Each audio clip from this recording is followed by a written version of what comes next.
Hey friends, today I want to talk to you about Ayurveda and exercise. And this is I feel like all my topics are good topics, but I think exercise has become something that almost seems like a punishment to a lot of people. So today we are going to talk about an Ayurvedic perspective on exercise and how to exercise correctly for our own unique body type. So if you're just hopping onto this video, you're new to my channel, I would go to the Ayurveda and mindfulness video, and you're going to be able to learn a little more about what your unique body constitution is and what that entails.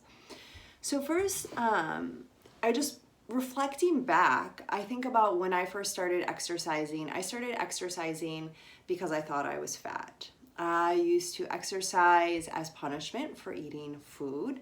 And then I would go to the gym and then get even more depressed as I compared myself to all of the skinny girls, right? That still somehow looked put together while working out, right? Leave me like a high five, hands up emoji. Like if you're like, yeah, I feel that. Because I'm like a hot mess when I go to the gym or go to yoga. So needless to say though, when I first started exercising, exercise was not doing me any favors. So while judgment and comparison still make their way into my mind, I built a brand new relationship with exercise through yoga, right? The sister science of yoga, or sister science of Ayurveda. So I'm not going to lie, even yoga studios were really hard for me for a long time. I was comparing and judging, and this is why I did end up opening my yoga studio, Eka Yoga, which is actually no longer with us. Unfortunately, long story short, building flooded twice, hot mess, my health wasn't doing good, and now I am here where I am today. But anyway, through yoga and Ayurveda, I learned to embrace my own unique, beautiful body, right? And how many of us can say that, right? I know that I still have flaws, I have scars, I have fat, and I am okay with that. I still believe that I am beautiful. So once I started to develop this new relationship with my body, I started to really understand what my body needed to feel good, what kind of movement it needed to feel good. I started to exercise again because it felt good, and I stopped worrying about the outcome. So I stopped worrying about my looks, and I started to do it because I knew that I would sleep better, because I would feel better. The chatter in my mind would start to quiet. And then I also knew that my heart needed it, as I actually have a heart murmur and I had open heart surgery, so it needs a little of that cardiovascular movement. So when I think about my own exercise, I don't do exercises that I don't want to do. Like people talk about running and I'm like, I am not going to run unless someone is trying to murder me. And that is the truth. Like I'm not going to run for anyone or anything. Yeah, so I do the things I like to do. I actually love the elliptical. I like biking. I like playing tennis. I like going on what I call urban hikes. I like nature hikes, right? So I do what I need to do so that both my body and my mind feel good. So let's talk about how you can start to manage your own exercise, right? Choosing movement that feels good for you and your body and your mind. And as I keep saying, right, we all know that movement is important, but what kind of movement we need to benefit our own body will vary. So Ayurveda believes that exercise should make the body feel light and can help a person feel more excited and passionate about the day and the day's tasks ahead.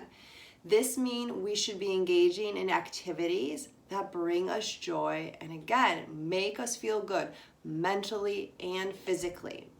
This also means that what we need in terms of exercise can vary from one day to the next.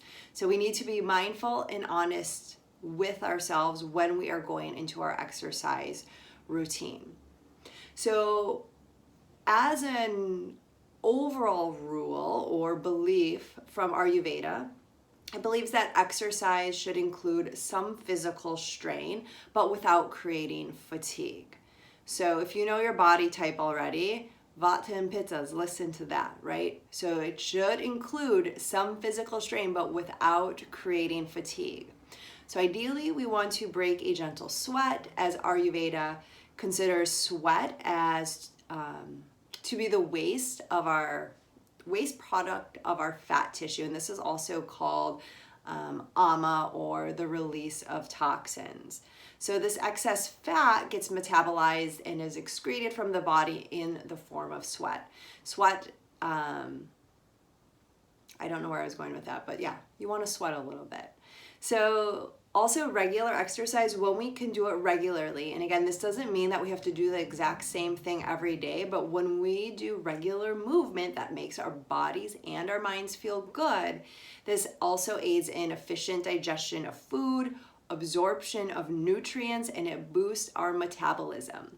Lastly, and most importantly, exercise, when done correctly and mindfully, allows the doshas, right? The doshas are those 3 archetypes and the elements that are within them.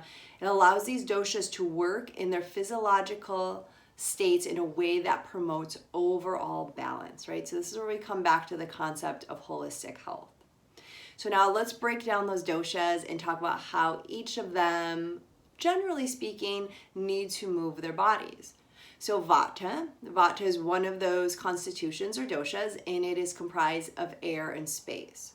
So ideally, Vata is already this moving energy. So Vata should move a little slower. They should do exercises that are controlled, strong, warm, and grounding. So a good example here would be like a hatha yoga class. They should keep a regular exercise schedule, both in the time of day and times per week. And the reason being, while they don't have to do the exact same exercise every day, Vatas, when in balance, they are more prone to feeling chaotic in the mind and worried and anxious. So this bit of a routine is going to help them feel more grounded and more focused within their mind as well. They want to make sure that they do thorough warm-ups, right? Because they have that cold quality. They're naturally cold, so it takes a little longer to get the body warmed up. This will ensure that there are no injuries. The movement should, again, be slow, fluid, and rhythmic breath will help to improve circulation. And their efforts should be toward maintaining a physical and mental stability and security.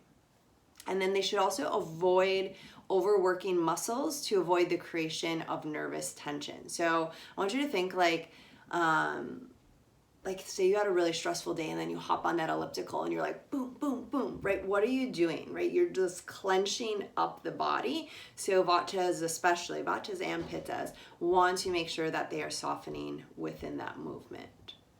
Now let's talk about Pitta. Pitta is fire and water, predominantly fire.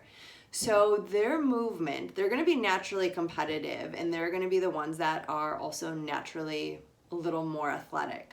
So their movement should be done without strain, stress, or cultivation of too much heat. So they're going to naturally be able to cultivate that heat and want to go full blast. So it's going to be this mindfulness practice of pulling back a bit so that they do not cause an imbalance.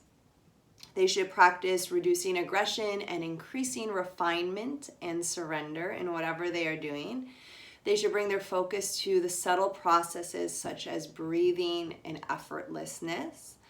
And then guide their willpower towards qualities of non-doing, self-reflection, the act of surrendering. And so I'm using yoga here for all of these dosha examples, but a good yoga practice for pittas will be more of a yin or restorative yoga practice. And when I give these examples, I'm not saying that these doshas can never do anything else. Again, what it comes back to, if you gotta go back and watch the Ayurveda and mindfulness video, but what it comes back to is mindfulness. So paying attention to your vikruti, right? Your current imbalance, how your body and mind are feeling in the present moment. Now, kaphas are earth and water. They are the lovers of the dosha. And they are the ones that are a little more, they're prone to getting stuck. They're a little They can feel heavier and a little more lethargic. They tend to be more prone to congestion.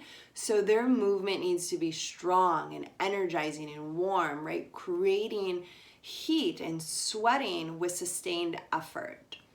And kapha types must be awakened at all levels, not just in relation to the physical body, but also awakening their senses, their imagination, emotions, and subtle and spiritual realms related to fire, air, and space. So really, when we balance the doshas, we're just bringing in the opposite elements of what we already have, right? So like increases like, so we need to bring in those opposite qualities, those opposite elements.